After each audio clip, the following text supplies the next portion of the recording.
I'm happy that you're here with me today. Talk about your journey. So, tell everybody a little bit about you. Like what inspired you to, get into cooking. What inspired me? I started out, I didn't even have the passion to cook. I didn't think that I could make money to cook. It was never in my wildest dreams to say I'm going to be a chef or own a Mhm. catering business.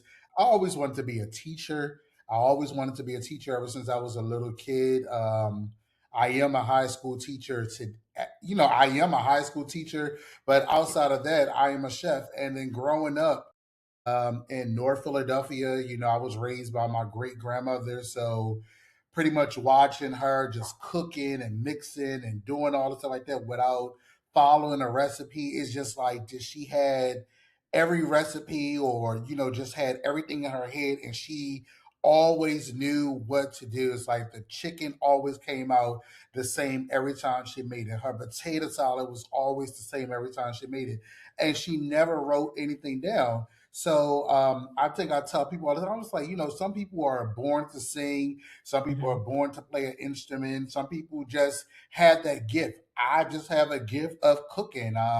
Didn't go to culinary school for it. Like I said, I didn't see anybody walking down the streets of North Philadelphia in a chef jacket.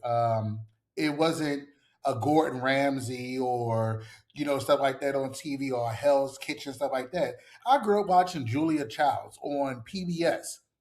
An older white lady from Europe. She was just making a mistake and just having fun cooking. So I mean, that was my first introduction into the life of cooking Yeah. outside of my great grandmother. Yeah. No, that's beautiful. That's beautiful. And I'm happy that you did touch on like Hell's Kitchen. How did you get into season 19? Like how did that come about? So I auditioned for Hell's Kitchen once, and I never got a call back from it because I mean, it's Gordon Ramsay, and then you watching a show from like our point of view, like you just watching it on TV, like, oh my god, I want to be on this show. Oh my god, this looks so fun. And I applied to be on the show the first time, never got a phone call back. So I was like, all right, well, whatever. And then another show came around called MasterChef. Auditioned for the show. It was casting here in the city of Philadelphia. I went. I remember I got through, got to the part. I knew I was going to. I knew I was going to land this show, and they had told me, it was like, well, unfortunately, we can't cast you on the show because you have too much credibility under your name. You have a catering business. You work with this celebrity, yada yada yada. So I said, okay, well, fine. Then one of my friends, she said, Kenny, oh my God, you should apply for Hell's Kitchen. I said, I already did Hell's Kitchen. She said, no, they are casting again.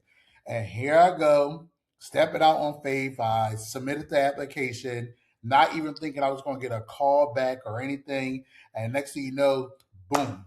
Hey, we want to cast you for Hell's Kitchen. Can you come here? Can you? We're going to fly you out here. And the next thing, it went so fast where I was like, oh my God, like I didn't even know what to expect. I didn't even have time to prepare. Only thing I was just going off of everything that I seen on TV. I said, "Oh yeah, they did it on TV. I'm going to do it just like that. I'm going to do it better." Yeah. No, that's dope. That's dope. Especially because you didn't come from like a traditional like chef's background to be able to have that type of opportunity. Like that's really dope. And during that time, I guess before that, um, I think in some of your content you might have expressed that you were also going through something mentally as well. Um, and did you overcome that when you were selected for Hell's Kitchen as a contestant? Well, honestly, nobody didn't know that I was suffering depression or contemplating suicide or anything. Nobody knew. And that's Mhm. one thing about me is that I wore it so well. Like if I Mhm. was just wearing like one of my favorite t-shirts, like I wore it so well. I went to church. My family didn't know.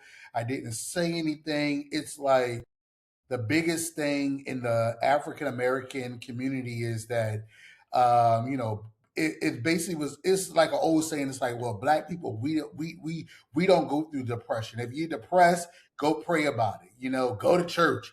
You know, watch Oprah. You know, it was never like, oh, let's take him to therapy or let's sit him down to talk to somebody. It was always like, you know, you're gonna pray about it. Go to God in prayer. Mhm. God is going to work it out. God is going to fix it. And I prayed about it, and I talked to God about it, but I was still mentally depressed. I was still depressed. And I'm not going to say I didn't have faith that God wasn't going to work it out, but I mean, I truly believed in my whole heart that God was going to work this situation out and I was going to come out victorious and everything was going to be well. But here we go, still to this day. I'm like, I was still depressed. I mean, Mhm. I was still hurting, and no one never said, let's get him help.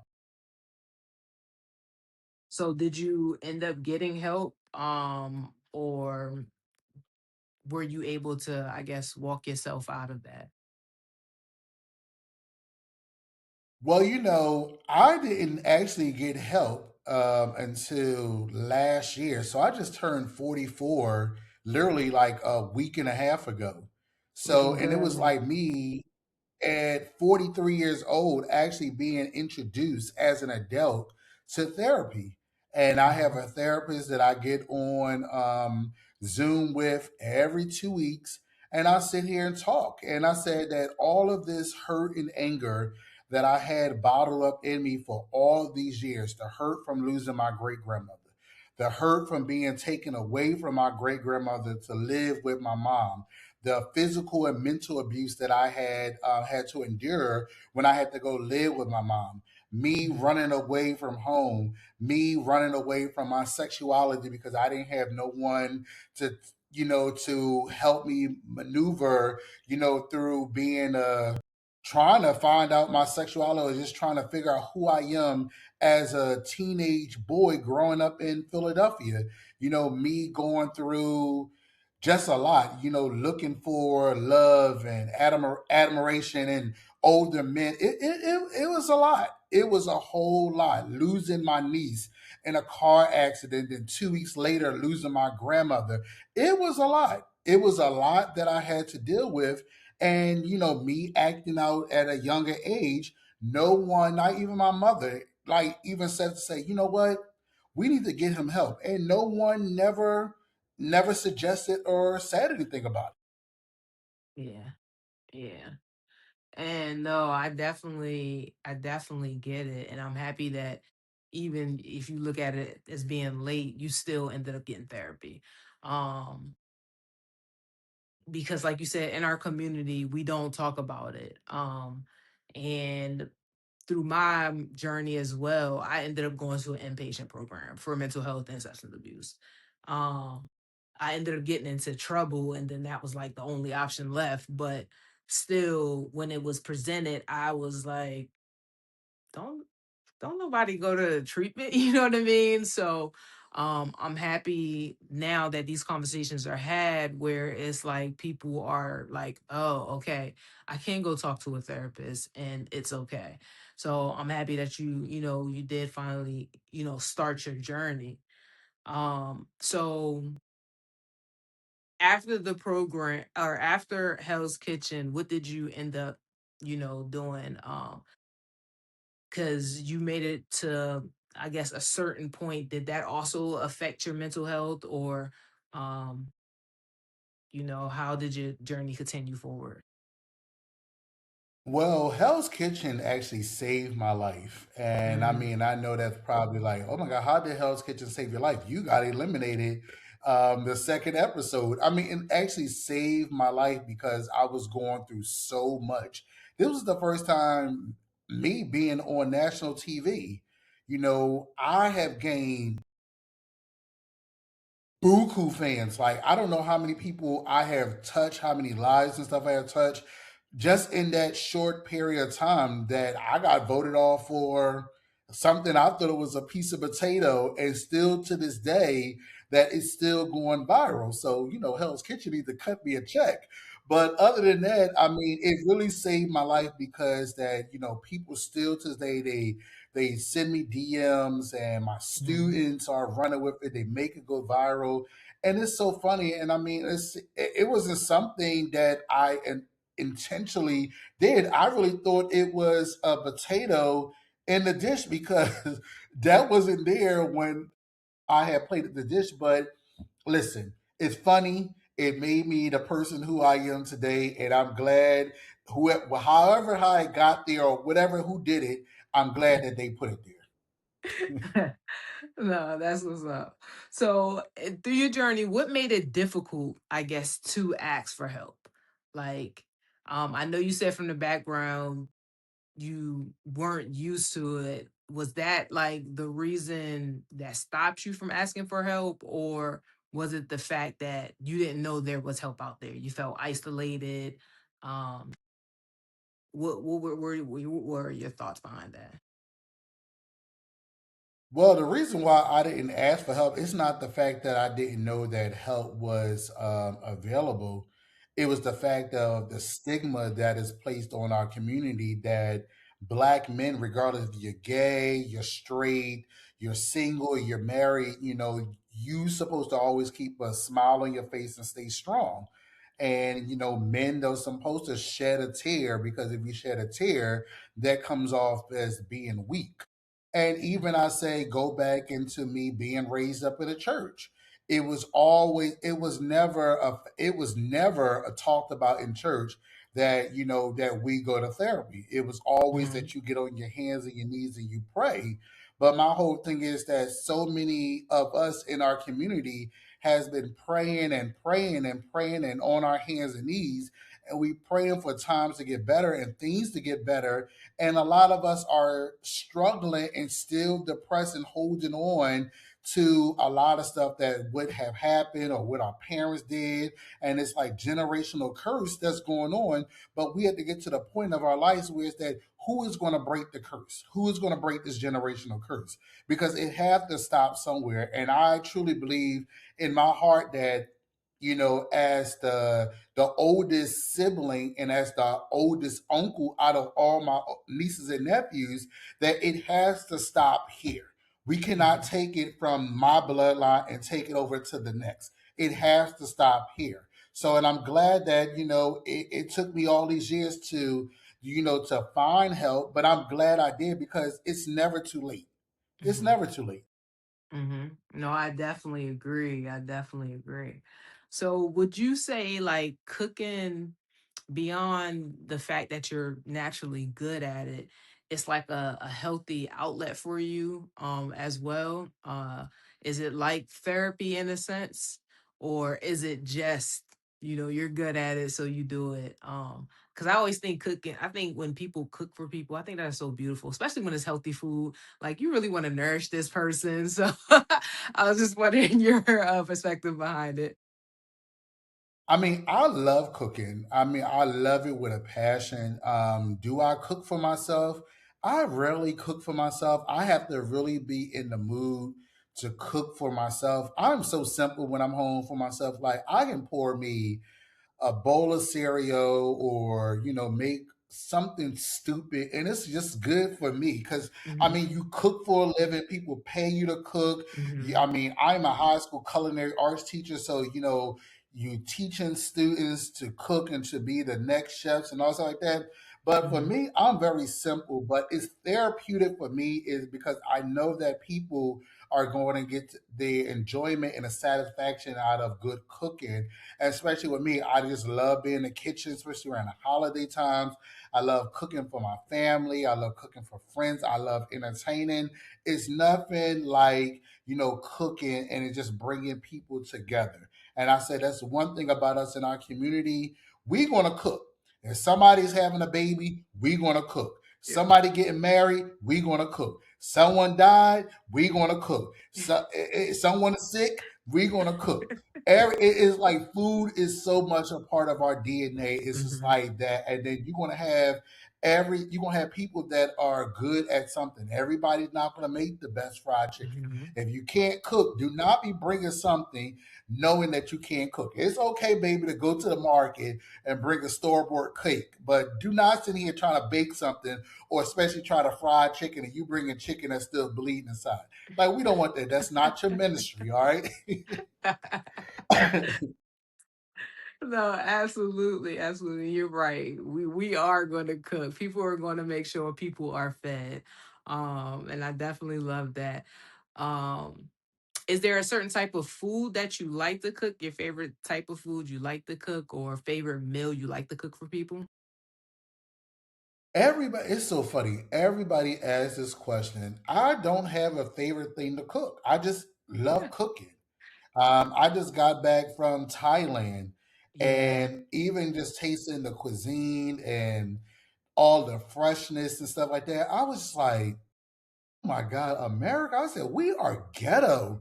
I said, our food is poor. We just killing us over here. Then you go to a whole nother country and they got Hmm. the fresh fruit and vegetables. Everything tastes fresh. They don't Hmm. have all these additives and preserve all this stuff in the food. And I was just like, wow. So for me, I always try to learn something new. I Hmm. love playing around with ethnic cuisine and Hmm. different seasonings and spices and flavors.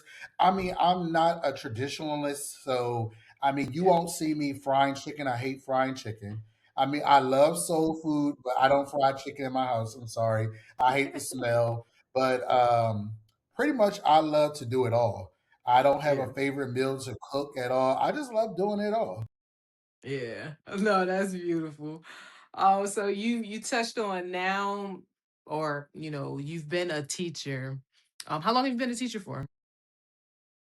Well, so this is my fifth year, going into my fifth year in education at Okay. Simon Grass Mastery Charter. And before the pandemic, I was a teacher at a charter elementary charter school before the pandemic hit. So pretty much in education, this is like my 12th year in education. Hmm. And that's what you always wanted to do. So it's beautiful that you did end up back in there, as well as like teaching people how to cook. So it's like you definitely aligned with where you're supposed to be in life.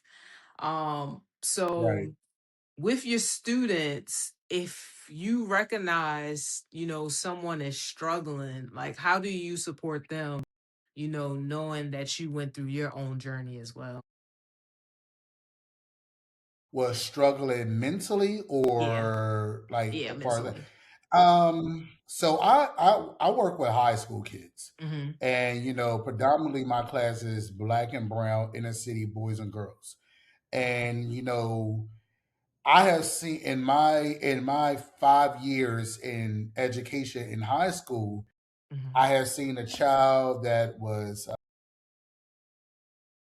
is being molested, or Mhm. the child that is selling drugs, the Mhm. child that is got pregnant, teenage pregnancy, absentee parents, drug addicted parents, a child that is on the verge of going to jail because he or she is out here doing crazy stuff.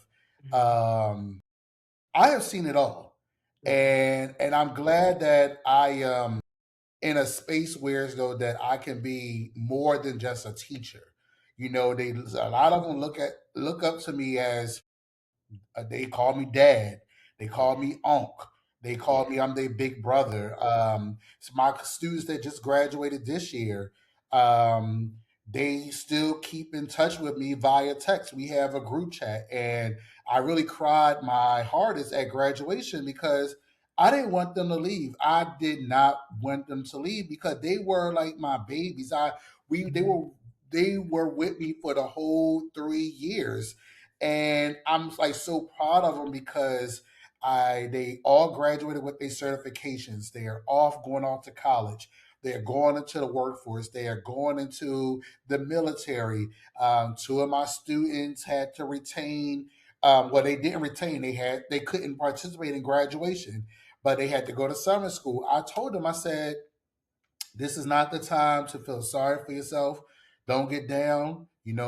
You still have an opportunity to get your diploma. You may not have that, you don't have the opportunity to participate in graduation, but if you go to summer school for these 4 weeks and get the credit that you need, you will Mhm. have that piece of paper. Sure, we can throw a graduation for you. But my whole thing is when you're walking out of here and you're walking into your next, step in your career, you can show society that I completed 12 years of my school and 4 years of high school. Here's my high school diploma I have done. And that's all that I push and strive for every black and brown boy that come out of my class, to make sure you get that high school diploma and you leave with something. Uh-huh. No, that's beautiful. That's beautiful. So is your school mainly boys, or you were just referencing boys in that statement? No, our school is boys and girls. Okay. I'm talking Okay. about everybody in my class. So, I Mhm. have teenage pregnancy. Mhm. I have kids that talk to me, they couldn't talk to their mom or their dad because they felt that that they were different. They were coming out as gay. They were opening up Mhm. to me because I was a, Mhm. a a safe space. They Mhm. were coming out and saying that they didn't have food at home, that they were Mhm. hungry, or they needed toiletries. They didn't have deodorant, so they needed some deodorant. It was that I didn't judge them because society probably would judge them or Mhm. and treat them differently. So my whole thing is that I made sure that okay, while you're here, when you're going through your next classes, you're going to make sure that you're going to be the best person you can. And if I can Mhm. give you resources and type of help and stuff that you need and stuff like that, I'm going to do that because that's what I'm here to do. I'm here to Mhm. help you be the best person that you can be. No, I love that. Yeah, I love when teachers take that next step to like really show up as like a safe space beyond just giving them knowledge, but giving them a space to speak and to help find their self, and just to be able to connect with people. A while ago, I had a community center where a lot of my students were either in like a juvenile detention program, or they were foster care, or they were Mhm. adoption. So, they were dealing with a lot of, different issues. And I was able to create the programs as well to give them that safe space. And some of their parents be like, well, I didn't even know that my child drew, or I didn't even know my child liked to sing, or, this, that, and another. And I think it's important because at first people didn't think it was going to work because my program was focused on 11 through 17, and they were like, those kids are not going to go to a summer program. But it was like people was like trying to sign up to come in because they needed that space to feel safe and feel like they belong. So I love when I hear about teachers that are going into the schools and doing that, because me, I was always like, I want to pull them out of the schools. Like the school district would ask me to come into the school, but I'd be like, there's already a culture in the school and I don't want to fight against that culture. But if I bring them out into a different environment, they can, feel comfortable differently. But I love that you have the strength to go in this environment and still create that safe space. So that's a beautiful thing. Yeah, I have students who never been out of the city of Philadelphia. I Mm, mean, like literally, I have taken them to Washington D.C. on numerous occasions. We done been mhm, into the White House. We took them to the mhm, African American Smithsonian Museum. We done mhm, been to Howard University. We've been to Morgan State. We like my whole thing is I say, because someone did it for me. I mean, my mhm, teachers did it for me once upon a time. Growing up, we went on these trips. I mean, I came up in a family where so that I have grandparents and aunts and uncles and parents up that took us on vacations like that. I'm not rich, whereas though that I can say, okay, I'm gonna buy everybody a plane ticket. We're gonna jump on a plane and we're gonna go to California, or we're gonna get a passport stamp and I'm gonna take everybody over to Japan or whatever the case may be. But it was just a stepping stool. This was something that they will always remember. And every time we even pull, they be like, "Oh, remember that time we went into the White House? Or remember that time you took us to DC and we was riding the scooters just around the National Mall and just out here having fun?" This is what you're supposed to do as a teacher, not even as a teacher, as a leader or someone that is looking at the next generation saying, what can I do to help? And this is Mhm. what you can do. And sometimes it doesn't cost a thing to help. Mhm. Excuse me. No, I definitely agree. And I hope, you definitely get the funding to be able to take them on trips like that eventually. Because I think that's a good thing too. There was this project that I saw that they did with these young boys. I believe it was a really long time ago. They took them to Africa for like it was these troubled kids, and they took them to Africa for like the summer. And during that time, they were learning how to farm, how to just explore outside of what they were used to.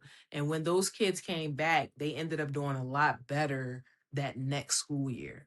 They didn't have funding to go to continue on the project, but it showed like once you take a youth out of their regular program and show them that there's more out there to the world, it opens up their perspective to make even better or different choices.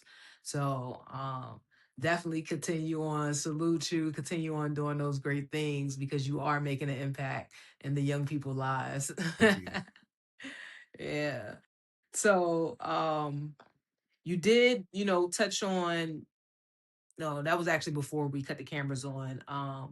Being the first openly gay black man on a contestant on Hell's Kitchen. Um, what did that mean to you, or even the people that I guess you might have actually influenced as well because of that? Well, I didn't know I was going to be the first of anything. I mean, I didn't go on Hell's Kitchen saying I was going to be the first anything. So, I mean, it could have been people that were a part of the LGBTQ community Hmm. on there before me. Hmm. I mean, no, they probably never spoke up on it, but I didn't know I was the first, and I Uh, hope I would not be the last. But right. Philadelphia Gay News had reached out and did an interview, and they did their journalism research or whatever, and the headline was like the first openly gay black chef, and I was like, and my family was like, well, why do you have to make the headline that? And I was Right. like, they said, well, they Right. ain't gonna say anything. We understand this is a gay newspaper, but they ain't had to make the headline like that. But I didn't know I was going on there being Hmm. anything first. I was just going on there because I wanted to cook. I just wanted to be on the show. I didn't have my intentions on. I said I'm gonna go in here and win this because I knew Hmm. I was going to win. I was so ready to win. I was out of my comfort zone. To be honest, I wasn't prepared. I wasn't mentally prepared to be on the show. I was going through so much. I was every Hmm. which way, but left, but right. It was. I was all over the place, and I said, "Wow, they seen something in me." In the Hmm. midst of me going through everything what I'm probably going through, and I never disclosed anything, but Hmm. hey, I was on a show, but I mean, you never know who you touching and who you inspiring just by going on there being yourself. And I wanted to Exactly. win. I still want a redemption at myself on Hell's Kitchen. I Uh-huh. really want to go back on the show. I didn't apply to go back, but I know Rams. I'm like, listen, you need me to come back on the show. I need to redeem myself on the show. So when you want to start applying, man? Man, I done been I'm being like in the worst of casting for doing other shows. It's so funny. Every time I don't know. I ain't gonna say it's fear. It's just like I want them to approach me. I mean, I'm making this little thing go viral still about Potato Gate and all stuff like that. And it's been like some years now and it's still going viral. Like nobody else little segment is going viral on Hell's Kitchen Like that. like me. So you know I'm doing some good TV when they're still going viral today. When this new generation, probably half of them probably was babies and they didn't even know anything about Hell's Kitchen. They up here resharing, oh my God, he's my teacher. And it's funny, but it's funny. Nah, yeah, man. I hope go ahead and get beyond that fear and just start applying, so we can see you on there for a second time. So I could be like, yeah, yeah, yeah. I interviewed him. Yes, go ahead, man. Get behind that fear and just get over that fear and just go ahead and knock it out. So now, with you maintaining your mental health, what does that look like? It looks and feels so good. I think I'm the happiest I have ever been within this year and a half. Like I'm just so happy. I'm able to say no when I don't want to do anything. I'm able to just disconnect from people and just cut people off. I mean, I had to disconnect from, my mom. I mean, just because she my mother, I mean, I just like, I can't have people in my life that doesn't mean me any good. Hmm. And if it goes to, your parents or siblings or friends or anybody, you have to do what's best for your mental. And I was Hmm. always the person I was saying, yeah, yeah, yeah, yeah, yeah. Oh, I do it, I do it, I do it, I do it. But when you're burnt out and you can't give no more, people are going to be still trying to pull from you when you are already drained. And here you go refilling yourself because you want to make sure that you are pleasing everybody else. But I say, who's going to be strong for you when you can't Hmm. be strong for yourself? Beautiful. Absolutely right. And that's what I Absolutely right. said. I said, I have to be strong for myself. And I can't depend on anybody to be strong for me or pour me out of it. I'm grown. I have to, do it for myself. And that's what I did. I made the adult decision to seek out therapy. And like I said, it's the best decision I have made in my adult life. Hmm. No, that's for real. And people need to hear, definitely understand that it's okay to cut off family members. Like, you don't, like you said, if it's not good for your mental health, they're not pouring into you, they're draining you. Um, Maybe you have to let go of them for a season. Um, because why hold on to thorns and keep bleeding? So it's like, a lot of people think because it's family, nah, we have to deal with this. And I wish we could like change that perspective, because some people, family members, are the people that really are hurting them, and it's keeping them from connecting from with other good people, because they're still holding on to those negative connections. So no, I appreciate you sharing that message.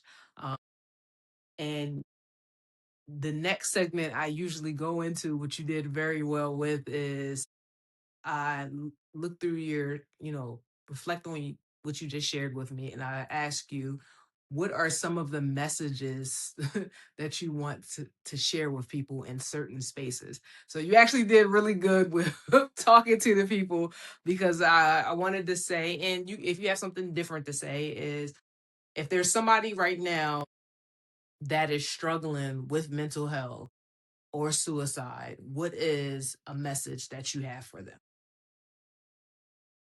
Um, a message I would have to say to anyone that is dealing with depression, suicide, just feel like that life can't go on. I'm a living witness to, and I'm telling you that your life matter. You matter to yourself. There's someone else that is dependent on you, and they are Mhm. looking up to you, and you don't want to leave them in a rut or leave them hurt because you thought it was best for you to take your life. And I'm just saying is that it's not going to get better for those that is that's looking up to you or behind you, because it will get better. It may Mhm. not get better today, it may not get better tomorrow. It does take time, but there's resources out there. There are people out there that can help you. And like I tell people, I say, you can talk to family, you can talk to friends. The best decision that I say that will help you the best is talk to somebody who don't know a lick about you at all. You will get the most honest opinions and help that will help you because they don't know you. A lot of people who know you, they will tell you what they want you to hear, not what you need to hear. And that's the thing, is that everybody that's always good to say, oh, I have a listening ear, you can't vent to everybody, and that goes for family and friends, because your struggle, it may be somebody else's laughter, and you venting to somebody, letting somebody know what's going on with you, they taking it and telling somebody else to gossip. So it's okay to reach out to find someone that is professionally equipped to help you get through all of your struggles and all of your hurts and your pains. And trust me, life would be so much better. Your life matter, and you have to tell yourself that every day. I matter. My life matter. If you got to put that on a sticky note, put it on a mirror in your bathroom, and tell yourself that every morning, or write affirmations, that will help. Your life matter. Mhm. No, thank you. Thank you. So, one more for that youth that is out there that may not be able to have or feel they are as in control of their life, being able to cut off, their parents or certain ties. What message would you say to them that may feel stuck or um, not sure what to do? Well, first, let me say this. There are a lot of young kids, young black and brown boys and girls are suffering with depression. They are dealing with a lot. We have parents are not paying attention to their to their kids. They're allowing their kids just to run rapid, just falling, into the wrong crowd. They're getting caught up in the system. Some of them are end up, 6 feet under, or, being cremated because the lack of parenting. And I said that, to the parents, especially to our black and brown parents out here, I need for you guys to be a fixture in your sons and daughter lives. Stop disowning your sons and your daughters because they came out and said, "Mom, Dad, I'm gay," or "Mom, Dad, I think I am trans, or I'm non-binary." Rather than turning up your nose and shooing them away, educate yourself, ask questions. My whole thing is that these kids today need love more than you ever know. They need the love of a mom and a father, because so many of them out here are finding love and admirations and safe space in the wrong spaces and getting caught up. Rather than them finding, they're looking for love, they are finding love in an older man or older woman. Then they being taken advantage of. Then it's a whole nother added story to it. But if you are a fixture in your kid's life, you will just see the signs. You will see the signs that your child need help, that there is a cry for help. And I think that a lot of these parents today are saying that, oh, I have a job. I'm working 2 and 3 jobs. I'm not here to put food on the table. They know how to take the EBT card, or they know how to take the money or whatever I left to go to the poppy store and get a cheesesteak and fries. This is why our generation is the way it is today. And I mean, we can't blame nobody but ourselves, especially the parents who are not being there for their kids. And my mom had 7 kids. It was 7 of us. And my Mm, mom worked overnight at the hospital. And one mhm, thing about us, before my mom went to work every night, my mom made that food was on the table, that we had clothes on our back, we had hot running water, we had electricity. And a lot of these babies today, they are lacking the things that they need in the house. No running water, no electricity, no food. It's a lot going on. And I can't speak to really too much to the adults, because we adults, we are able to find the resource and stuff that we need. But I'm speaking to this generation that's coming up, because what they're saying is that this is the lost generation. These kids, they are already saying that these kids, they are saying that they are lost. And I'm telling you, there's hope for these kids. I'm already pushing 45.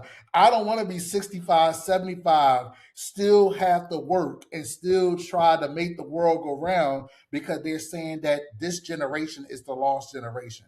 So we have to do more. We have to do more to protect our next generation. I love that. So last message to the black man that's out there that's struggling and he's not sure if he should get help or not. What's your message to him? Because of And stigma. and that goes back, yeah, and that's the stigma that goes back into how our culture is set up, how our community is set up. It was Mhm, never designed or never set up for the black man to go to therapy or to talk about his problems. You know, Now looking back now is wonder why so many black men have left home and and left the family and maneuvered and probably moved to another state, another city or whatever, and started a whole nother family. That's what was designed for, that was set up for us to do, just make babies and go. mhm, And it was just, we didn't know why that our uncles and our dads and our grandfathers and stuff was like that, it was leaving. And my message to every black man out there who may not know what to do. I mean, there's help out here for us. It's okay to get the resources and to seek therapy and to seek counseling. And it's okay to cry. It's okay to cry. And then, black men, it's okay to go to the doctors. Go to the doctor. And like, mental health is another part of health. I don't know why we are afraid to go to the doctors until it's too late. And one thing about me, listen. My medical insurance, my medical insurance, they make sure I get the best out of my insurance. I'm paying for it. I don't care if I get a little cut on my hand. I'm going to the doctor to see what's going on, especially if it didn't heal right. I mhm, want to make sure that I'm good inside and outside. mhm, So mental health is just a part of your health as well. By going to the doctors, making sure that your prostate is good. A lot of men are walking around with prostate cancer. A lot of men are walking around with high blood pressure, diabetes. It's a lot of stuff that black men are suffering, and nobody is going to the doctors to figure out what's going on. A lot of us don't have primary care, a primary care doctor. A lot of us don't even know our doctor's name until it's too late and you sitting up in an ER and somewhere and they telling you, Mr. So and so, there's nothing that we can do. Mr. mhm, So and so, we wish you would have came in here 2 months ago. There was maybe help for you, and a lot of men are dying. And that's why I'm a part of this organization in the city called Black Men Wellness. And it's a big event that we do every year where they have free health screening for black men to come and get all the health screening that they can in one day free of charge. And there's so many black men right here in the city of Philadelphia, in North Philadelphia, are dying, are amputees because of not going to the doctors and making sure that their health is good. mhm. Oh, yep, yep. You're absolutely right. And I'm glad that you really connected like physical health, mental health. And I'm actually happy that primary care doctors are starting to talk about mental health during their assessments with physical health, because it's been so separate, for the longest time. And I'm happy that you're part of that organization and that they're doing that in Philly, and I hope that organization or something similar continues to grow in these different, you know uh, areas as well. Because I just asked my brother that too, probably about 3 months ago. I was like, "Bro, do you go and get like an annual checkup?" I was like, "When the last time you had your blood?" You know what I mean? And he was like, "Nah, that's funny because him and his homeboy, he was like, we was checking our blood pressure and stuff like that." And I was like, "Good, good." I was just like, "Make it a habit that you do it yearly, though." You know what I mean? So, you're absolutely Have right. to. And it used to be a stigma because even like when men would go get to the doctors and they get checked for prostate, it used to be the finger and all the stuff like that. Hmm. Now all that stuff is obsolete. They don't do it anymore. That's all you have to do. Just get some blood. They can check your prostate, your kidney levels, your lungs and all stuff like that. You have to check your organs. And I Yeah. mean, a lot of us, a lot of young men, younger than me, are Mhm. walking around here. It's like a walking time bomb. It's just like they Mhm. just ticking. And it's like the food is not even playing a factor in it as well. The food is killing us. I'm watching a Mhm. documentary right now on Netflix about a black man from, I think he's from London, a Mhm. comedian. He decided that he's going to eat fried chicken Mhm. for I think it's 45 days, breakfast, lunch, and then he just go eat fried chicken.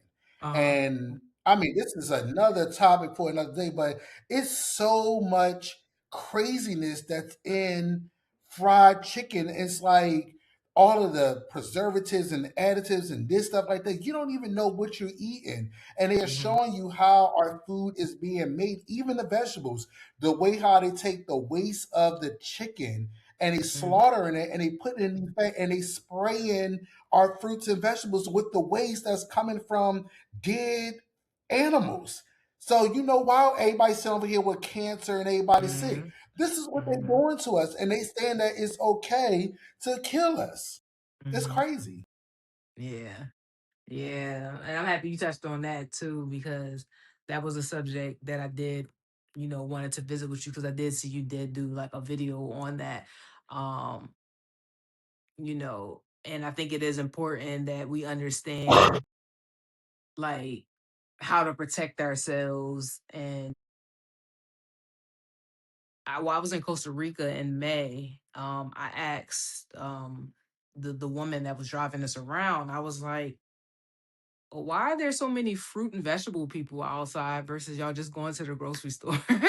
Just a typical American. Yeah, they was like, because one thing is more healthier and we support our community.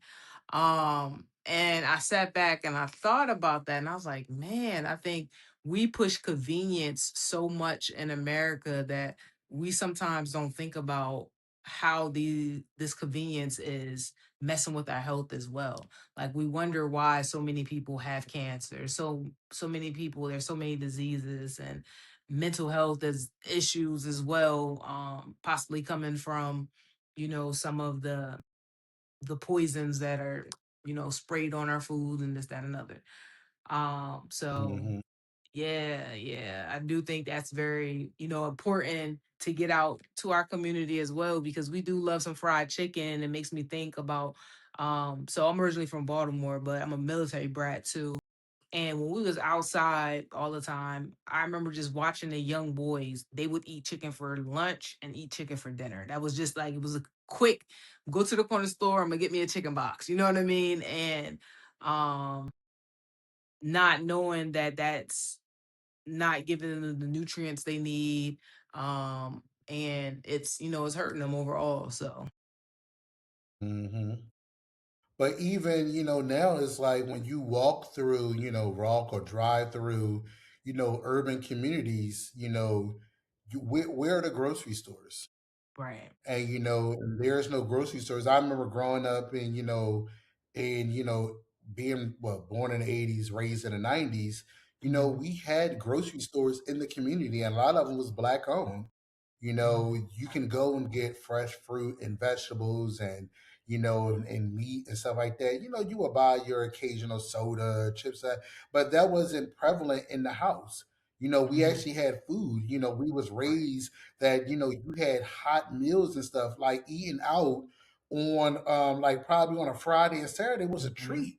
Going to Right. KFC to get a bucket of chicken. You would do that on a Saturday or something like that if your mom didn't want to cook or you order in Hmm. pizza and stuff like that. But for the norm today, that's what our kids eat. They eat Yeah. fast food so much, and I have never seen so many chicken spots all in our neighborhood, poppy stores all through the neighborhood, Chinese stores, seafood. It's like, where's y'all getting all this seafood and chicken and stuff from? Where every time you turn around, there's a KFC, a MFC, a JFK, a hot chicken, a cold chicken, a blue chicken. I'm like, come on, where's y'all getting all this chicken from? And why everyone that's coming to our neighborhood is doing all of this chicken and this and this and this and that, but nobody look like us.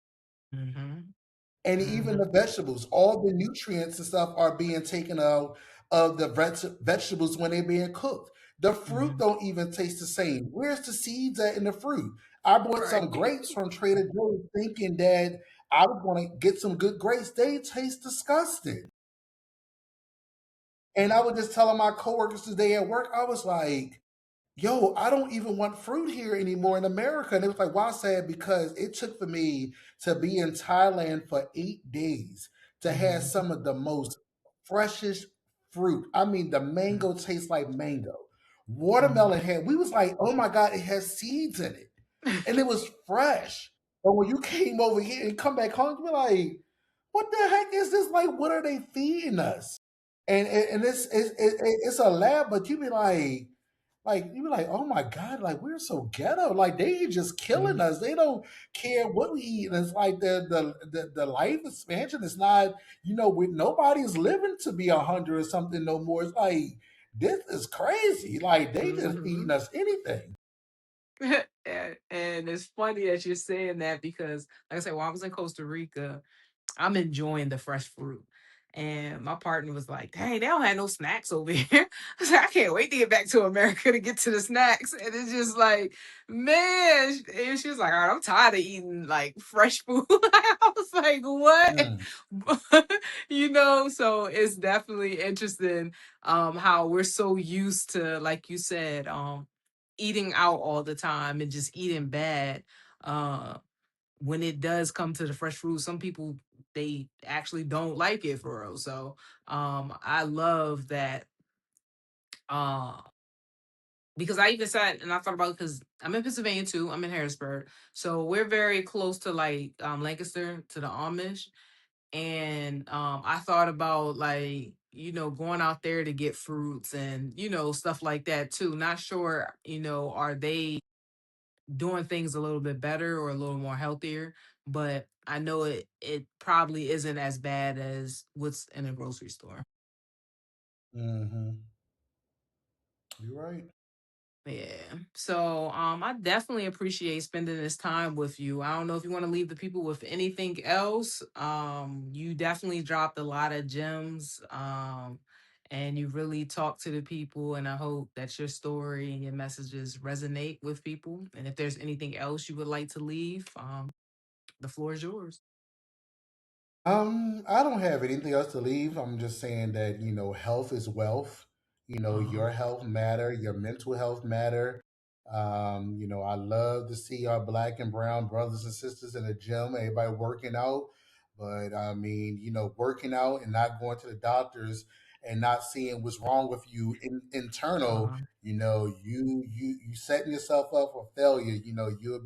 You look good in that casket, God forbid anything happen, but go to the doctors, Mhm. get health insurance, take care of yourself, take care of Mhm. your mental, take care of yourself, vacation, go somewhere, go do something to decompress, find a hobby, open up a good book, do something that you normally wouldn't do. Try new food, try new places, just do something that's going to put a smile on your face. And if it gets to the point where it's though that you say, you know what, I don't know what to do to help make me smile anymore. It's okay to talk to a therapist, to get a therapist, to sit down with somebody and to talk. That's what the people are here for, to listen to you, to help you. And trust me, I'm a living witness that therapy works. Mhm.